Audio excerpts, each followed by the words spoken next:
I am Brayden Wright, and this is my reading of the short story, I Have No Mouth, and I Must Scream by Harlan Ellison, 1967.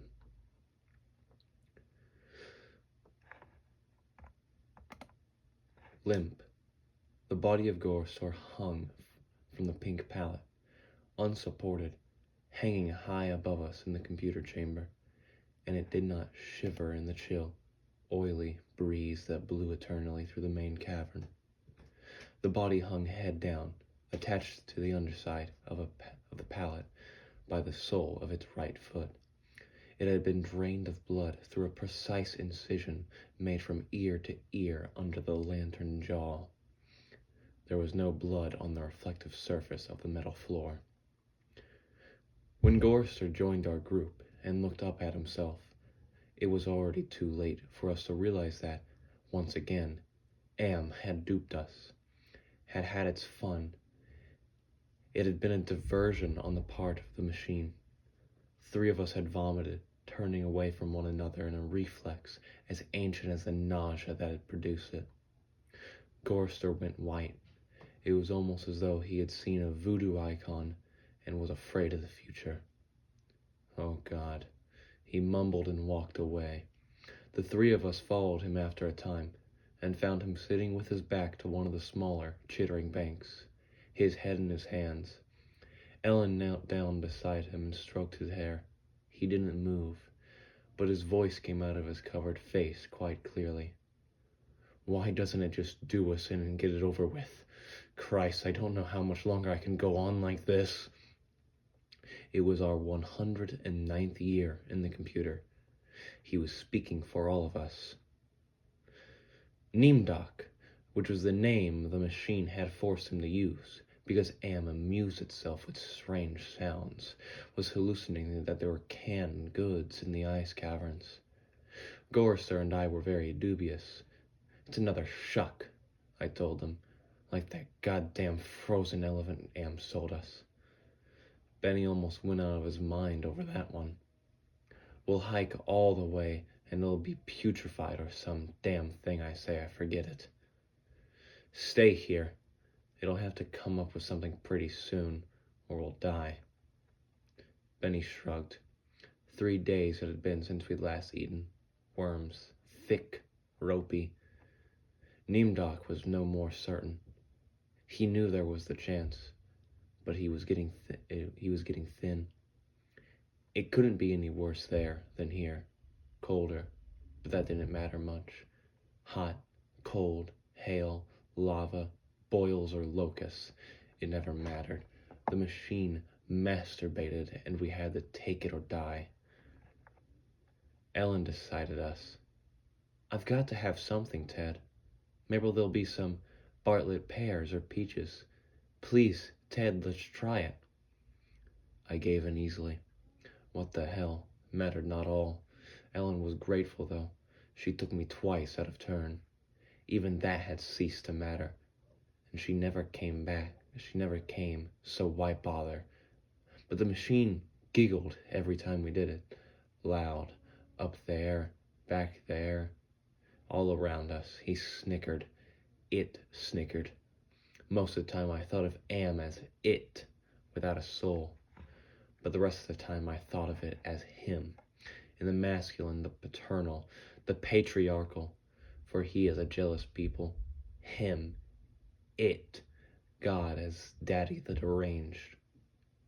We left on a Thursday. The machine always kept us up to date on the date. The passage of time was important, not to us, sure as hell, but to him, it, Am. Thursday. Thanks. Neemdoc and Gorster carried Ellen for a while, their hands locked to their own and each other's wrists. A seat. Benny and I walked before and after, just to make sure that, if anything happened, it would catch one of us, and at least Ellen would be safe. Fat chance. Safe didn't matter. It was only 100 miles or so to the ice caverns, and the second day, when we were lying out in the blistering sun, thing he had materialized, He sent down some manna, tasted like boiled boar urine. We ate it. On the third day, we passed through a valley of obsolescence, filled with rusting carcasses of ancient computer banks. Am had been as ruthless with its own life as with ours. It was a mark of his personality. It strove for perfection, whether it was a matter of killing off unproductive elements of it in its own world-filling bulk, or perfect methods for torturing us. Am was as thorough as those who invented him, now long since gone to dust, could ever have hoped. There was a light filtering down from above, and we realized we must be very near the surface. But we didn't try to crawl up to see. There was virtually nothing out there. Had been nothing there that could have been considered anything for over 100 years. Only the blasted skin of what once had been the home of billions. Now there were only 5 of us, down here inside, alone with Am. I heard Ellen saying frantically, "No, Benny, don't.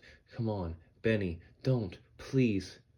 And then I realized I had been hearing Benny murmuring under his breath for several minutes. He was saying, "I'm gonna get out. I'm gonna get out." Over and over. His monkey-like face was crumbled up in an expression of beatific delight and sadness all at the same time. The radiation scars Am had given him during the festival were drawn down into a mass of pink-white puckerings, and his features seemed to work independently of one another. Perhaps Benny was the luckiest of the 5 of us.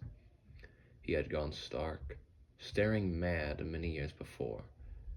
But even though we could call Am any damned thing we like, could think out the foulest thoughts of fused memory banks and corroded base plates of burnt circuits and shattered control bubbles, the machine would not tolerate our trying to escape. Benny leaped away from me as I made a grab for him. He scrambled up the face of a smaller memory cube, tilted on its side and filled with rotten components.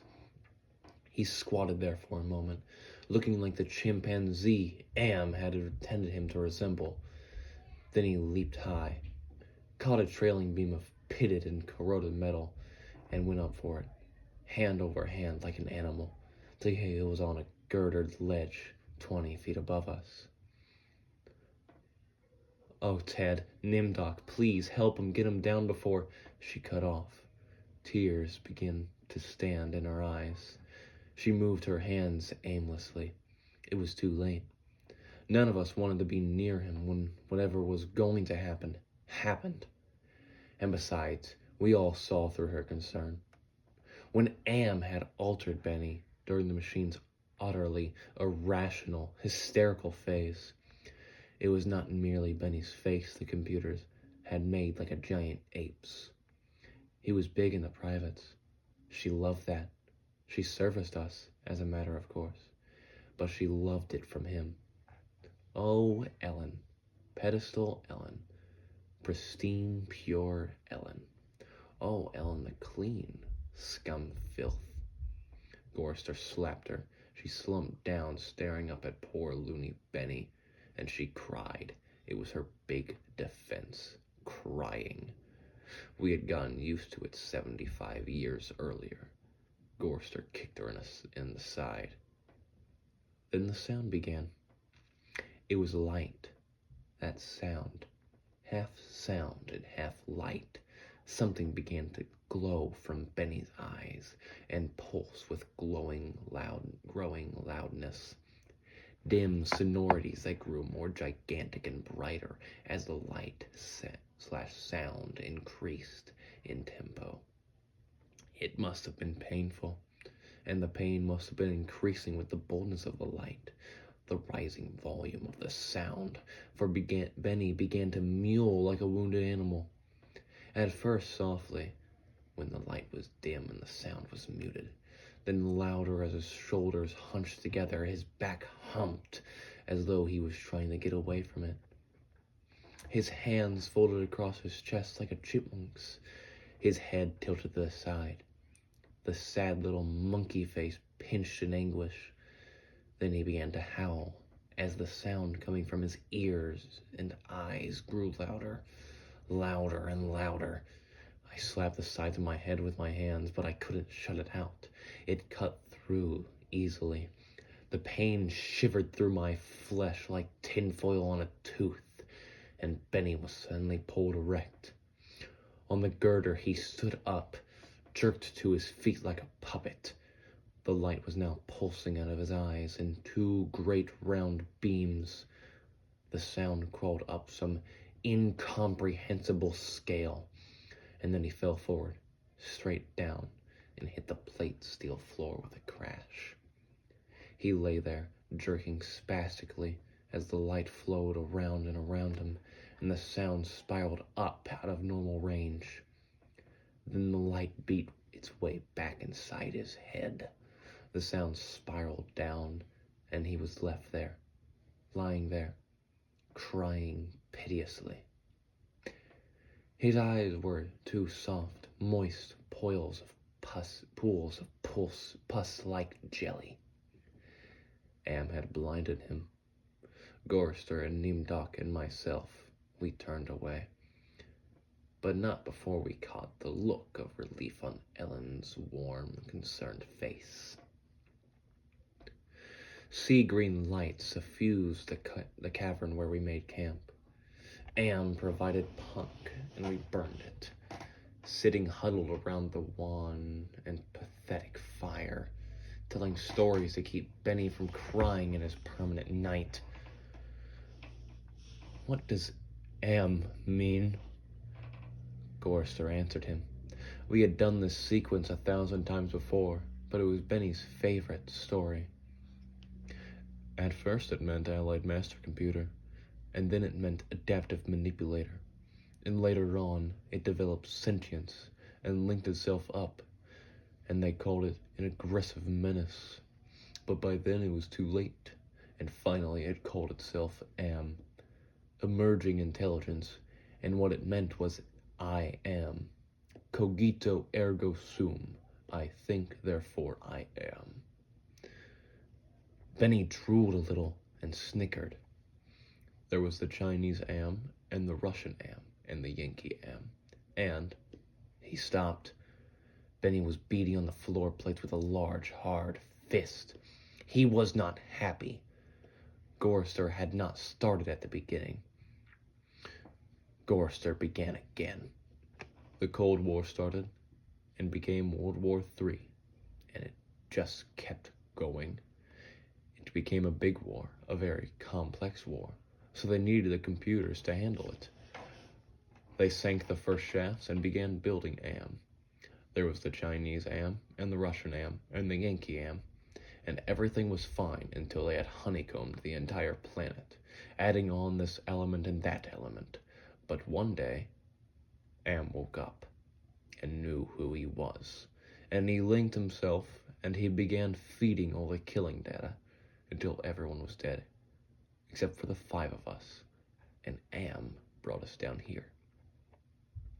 Benny was smiling sadly. He was also drooling again. Ellen wiped the spittle from the corner of his mouth with the hem of her skirt. Gorster always tried to tell it a little more succinctly each time, but beyond the bare facts, there was nothing to say.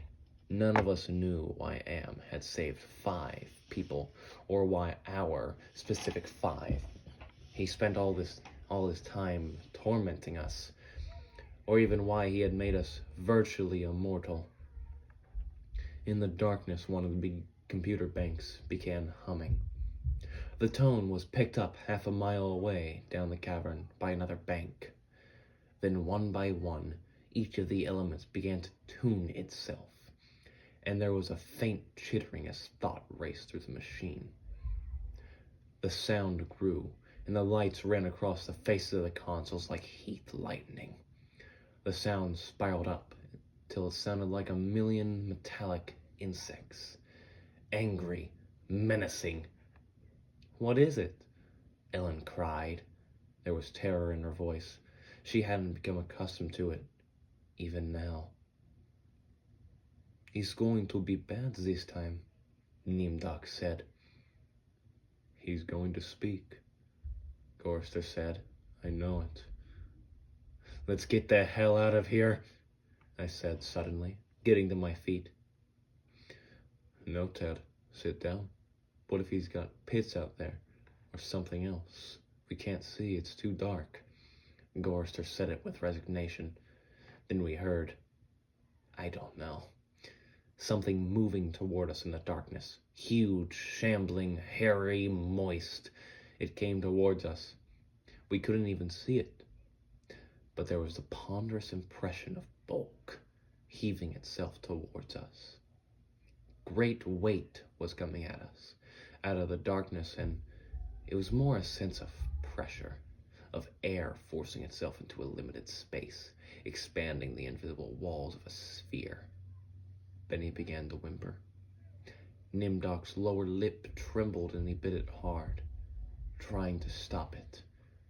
Ellen slid across the metal floor to Gorster and huddled into him. There was the smell of matted, wet fur in the cavern. There was the smell of charred wood. There was the smell of dusty velvet. There was the smell of rotting orchids. There was the smell of sour milk. There was the smell of sulfur, of rancid butter, of oil slick, of grease, of chalk dust, of human scalps. Am was keying us. He was tickling us. There was the smell of... I heard myself shriek, and the hinges of my jaw ached. I scuttled across the floor, across the cold metal with its endless lines of rivets, on my hands and knees, the smell gagging me, filling my head with a thunderous pain that sent me away in horror. I fled like a cockroach, across the floor and out into the darkness, that something moving incredibly, inexorably after me. The others were still back there, gathered around the firelight, laughing, their hysterical choir of insane giggles rising up into the darkness like thick, many-colored wood smoke. I went away, quickly, and hid. How many hours it may have been, how many days or even years. They never told me. Ellen chided me for sulking, and Nimdok tried to persuade me it had only been a nervous reflex on their part. The laughing. But I knew it wasn't the relief a soldier feels when a bullet hits a man next to him. I knew it wasn't a reflex. They hated me. They were surely against me. And Am could even sense this hatred, and made it worse for me, because the depth of their hatred. We had been kept alive, rejuvenated, made to remain constantly at the age we had been when Am had brought us below. And they hated me because I was the youngest, and the one Am affected least of all. I knew.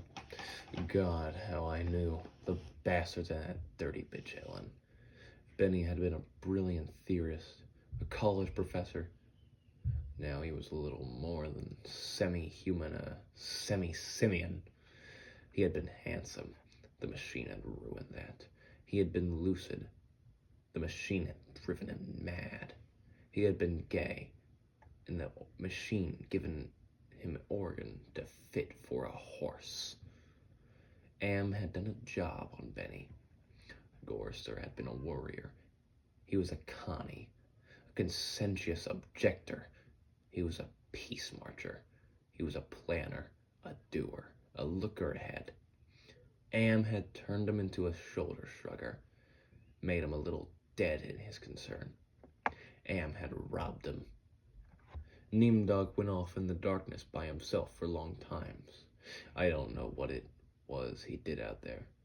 Am never let us know. But whatever it was, Nimdok always came back white, drained of blood, shaking. Am had hit him hard in a special way. even if we didn't know quite how. And Ellen, that douchebag, Am had left her alone, had made her more of a slut than she had ever been. All her talk of sweetness and light, all of her memories of true love, all the lies she wanted us to believe, that she had been a virgin only twice removed, before Am had grabbed her and brought her down here with us. No, Am had given her pleasure, even if she said it wasn't nice to do. I was the only one still sane and whole. Really. Am had not tempered with my mind, not at all. I only had to suffer what he visited down on us. All the delusions, all the nightmares, the torments, but those scum! All 4 of them. They were lined and arrayed against me. If I hadn't had to stand them off all the time, be on my guard against them all the time, I might have found it easier to combat Am.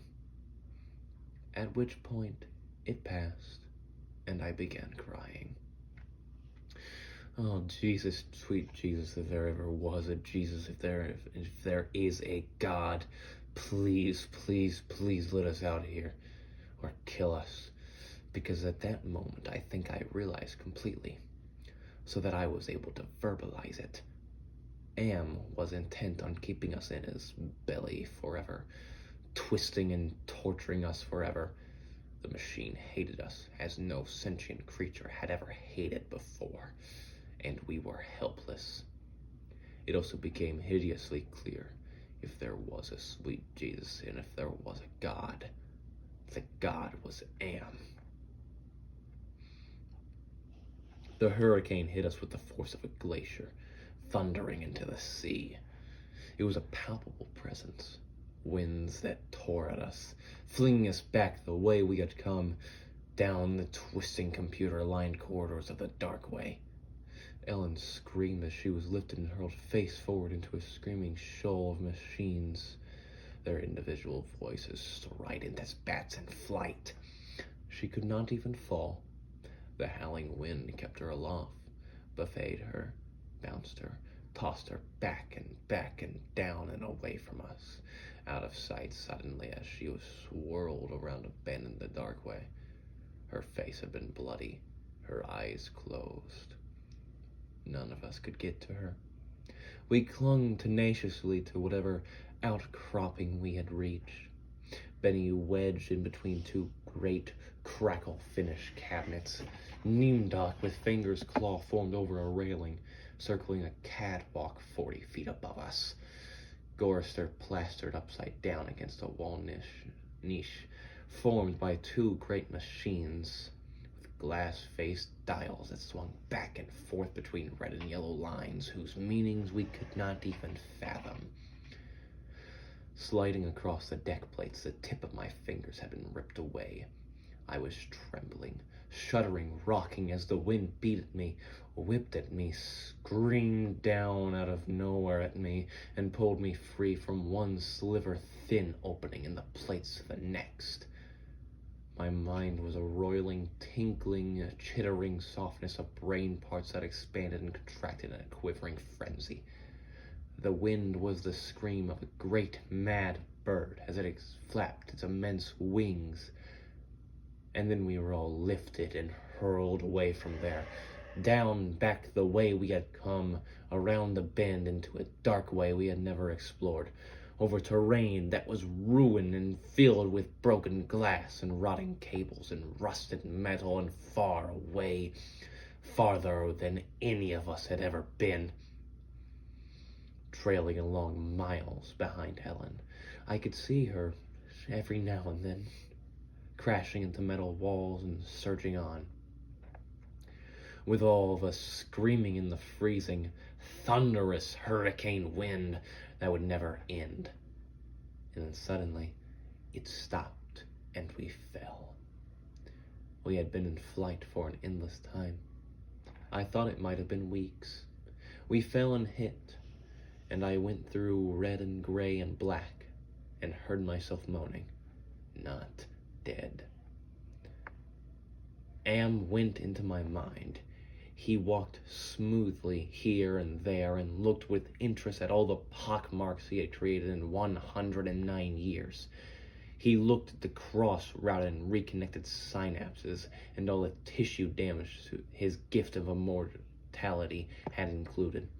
He smiled softly at the pit that dropped into the center of my brain and the faint moth-soft murmurings of the things far down there that gibbered without meaning, without pause. Am said very politely in a pillar of stainless steel bearing bright neon lettering. Hate. Let me tell you how much I've come to hate you since I began to live. There are 387.44 million miles of printed circuits in wafer-thin layers that fill my complex.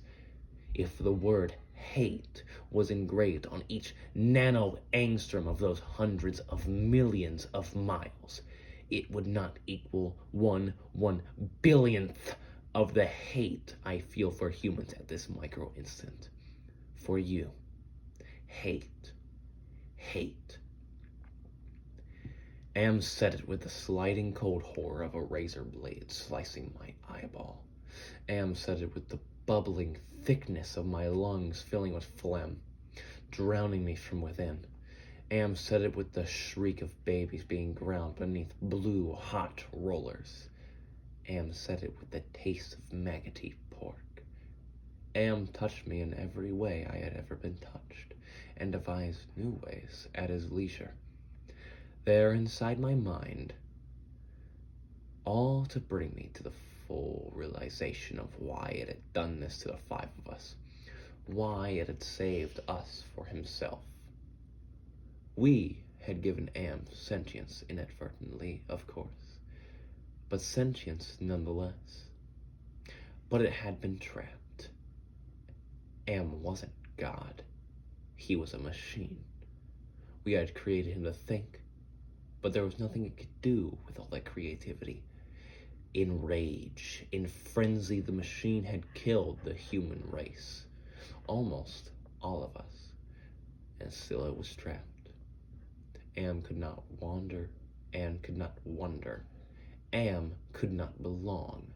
He could merely be. And so, with the innate loathing that all machines had always held for the weak, soft creatures who had built them, he sought revenge, and in his paranoia, he had decided to reprieve five of us for a personal, everlasting punishment that would never serve to diminish his hatred. That would merely keep him reminded, amused, proficient at hating man, immortal, trapped, subject to any torment he could devise for us from the limitless miracles at his command. He would never let us go. We were his belly slaves. We were all he had to do with his forever time.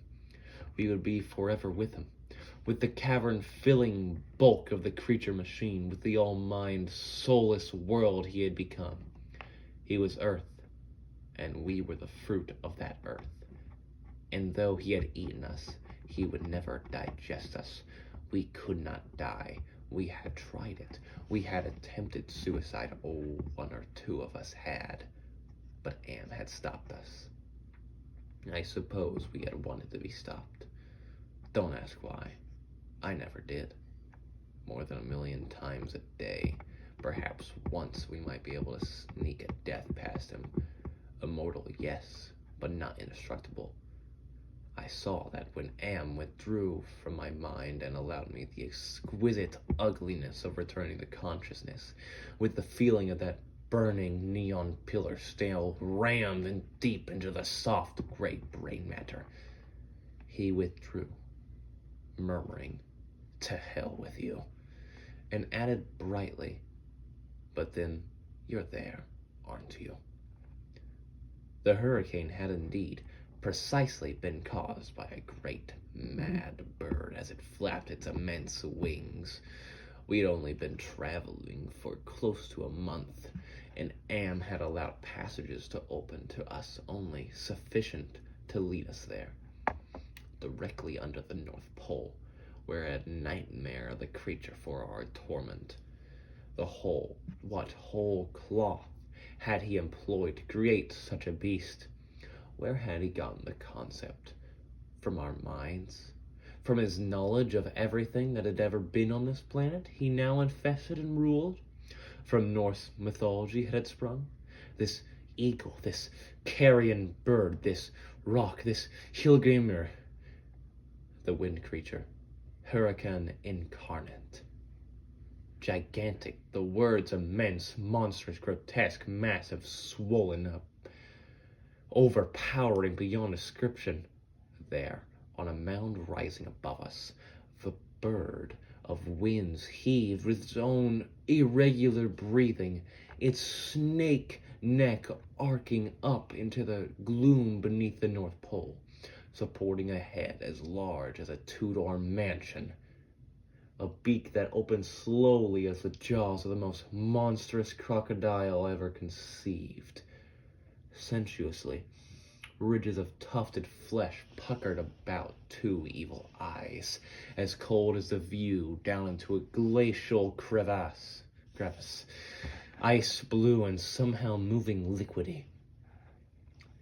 It heaved once more and lifted its great sweat-colored wings in a movement that was certainly a shrug. Then it settled and slept. Talons, fangs, nails, blades. It slept. Am appeared to us as a burning bush and said we could kill the hurricane bird if we wanted to eat. We had not eaten in a very long time, but even so, Gorster merely shrugged. Benny began to shiver and he drooled. Ellen held him. "Ted, I'm hungry," she said as I smiled at her. I was trying to be reassuring, but it was phony as Nimdok's bravado. "Give us weapons," he demanded.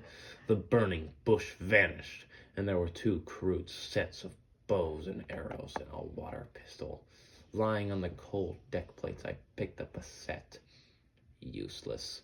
Nimdok swallowed heavily. We turned and started the long way back. The hurricane bird had blown us about for a length of time we could not conceive.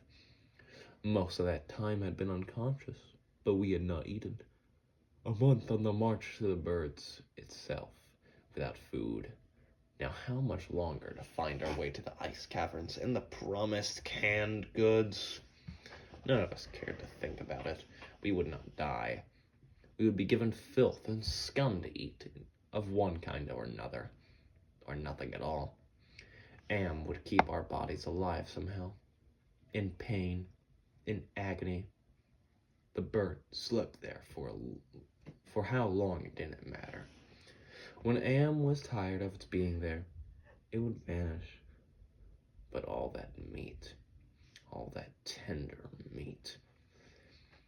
As we walked, the lunatic laugh of a fat woman rang high, and around us in the computer chambers that led endlessly nowhere. It was not Ellen's laugh.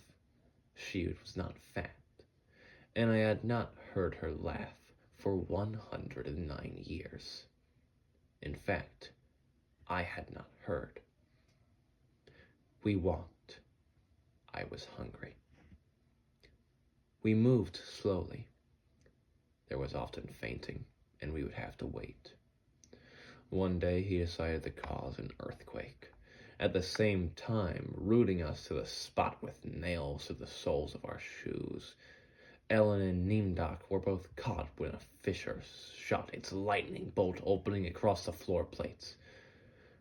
They disappeared and were gone. When the earthquake was over, we continued on our way. Benny, Gorster, and myself. Ellen and Nimdok were returned to us later that night, which abruptly became a day, as the heavenly legion bore them to us with a celestial chorus singing, "Go down, Moses." The archangels circled several times and then dropped the hideously mangled bodies. We kept walking. and a while later, Ellen and Neemdock fell in behind us. They were no worse for wear, but now Ellen walked with a limp. Ellen had left her that. It was a long trip to the ice caverns to find the canned food. Ellen kept talking about bean cherries and Hawaiian fruit cocktail. I tried not to think about it. The hunger was something that had come to life, even as Am had come to life.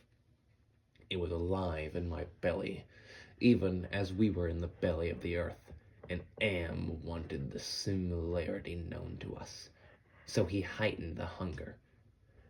There is no way to describe the pains that not having eaten for months brought us, and yet we were kept alive. Stomachs that were merely cauldrons of acid, bubbling, foaming, always shooting spears of silver thin pain into our chests. It was the pain of the terminal ulcer, terminal cancer, terminal paresis. It was unending pain. And we passed through the cavern of rats, and we passed through the path of boiling steam, and we passed through the country of the blind, and we passed through the slough of the despond, and we passed through the vale of tears, and we came, finally, to the ice caverns, horizonless, thousands of miles in which the ice had formed in blue and silver flashes, where novas lived in the glass, the down-dropping stalactites as thick and glorious as diamonds that had been made to run like jelly and solidified in graceful eternities of smooth, sharp perfection. We saw the stack of canned goods, and we tried to run to them. We fell in the snow, and we got up and went on. Benny shoved us away and went at them. He pawed at them and gummed at them and gnawed at them. He could not open them. Am had not given us a tool to open the cans. Benny grabbed a 3-quart can of guava shells and began to batter it against the ice bank. The ice flew and shattered, but the can was merely dented.